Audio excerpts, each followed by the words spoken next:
High বন্ধুরা, কেমন আছো তোমরা? আজকে খুব ঠান্ডা পড়েছে এখানে, তো আজকে ভাবলাম একটুখানি খিচুড়ি করি।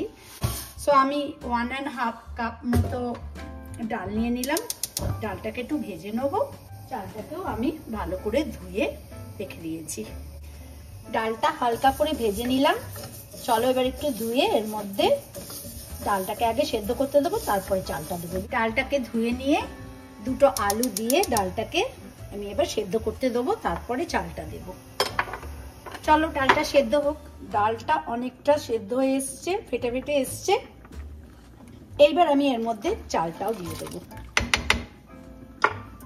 গোবিন্দভোগ চালটা ভিজিয়ে রেখেছিলাম, এবার সেটা এর মধ্যে দিয়ে দেবো।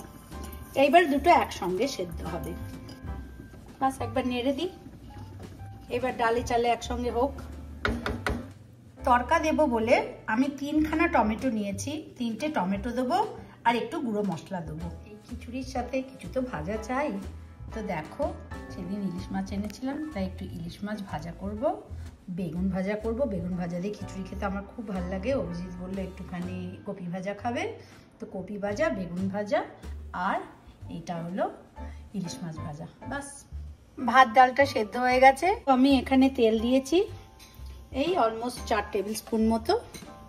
এর মধ্যে আগে আমি দেবো দুটো শুকনো লঙ্কা চিড়ে, দুটো শুকনো লঙ্কা দেবো। আমি একটু হিংও দেবো।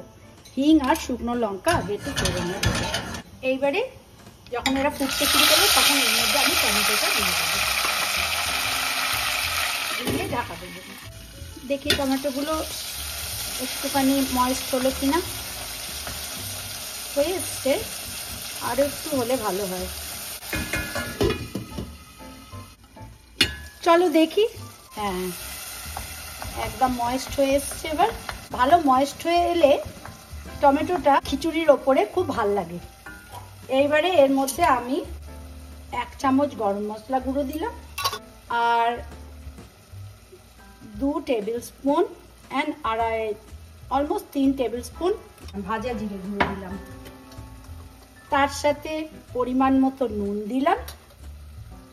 নুনটা তোমাকে পরিমাণ মতো দিতে হবে, বিকজ এখানে নুনটা বলা যাবে না। এখানে কতটা তোমার খিচুড়ি আছে তার উপরে নুনটা ডিপেন্ড করছে। আর 2 চামচ হলুদ দিলাম আর একটুখানি জিরে গুঁড়ো দিলাম। এইবারে মশলাটাকে ভালো করে মিক্স করে নিতে হবে, আর তারপরে একটুখানি সিম করে রাখবো যাতে মশলার গন্ধটা চলে যায়। তারপরে এই মশলাটা টপ আপ করে দেবো তোমার খিচুড়ির ওপরে। এইবারে মশলাটাকে একটু সিম করে ঢাকা দিয়ে রাখবো। এই দেখো, খুব সুন্দর তেল ছেড়েছে, খুব সুন্দর গন্ধও পাচ্ছি। এইবারে এটাকে খিচুড়ির ওপরে আমি ছক দিয়ে দেবো, দিয়ে ভালো করে নেড়ে দেবো এবং একটু জল দেবো। এটার মধ্যে জল দিয়ে এই জলটাই এখানে দিয়ে দেবো। একটু নুনটা টেস্ট করব।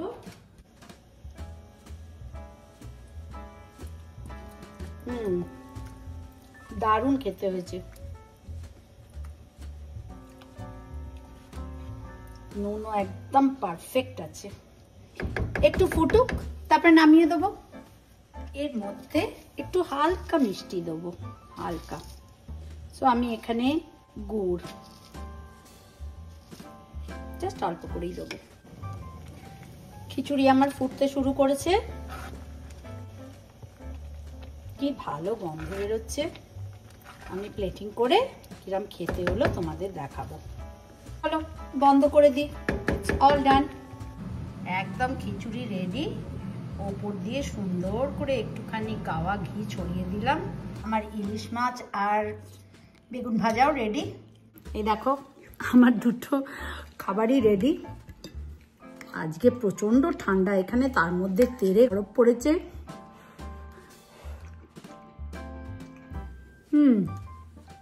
কি যে ভালো হয়েছে তোমাদের কি বলবো। গোবিন্দভোগ চাল দিয়ে কোনোদিনও বানাইনি, কিন্তু এইবারে প্রথম গোবিন্দভোগ চাল দিয়ে আমি খিচুড়ি বানালাম। দারুণ লাগলো। তোমরা বাড়িতে ট্রাই করো আর জানিও কেমন লাগলো। চলো আবার কোনো নতুন ভিডিও নিয়ে তোমাদের কাছে চলে আসবো। ততক্ষণ সবাই ভালো থেকো। Bye for now.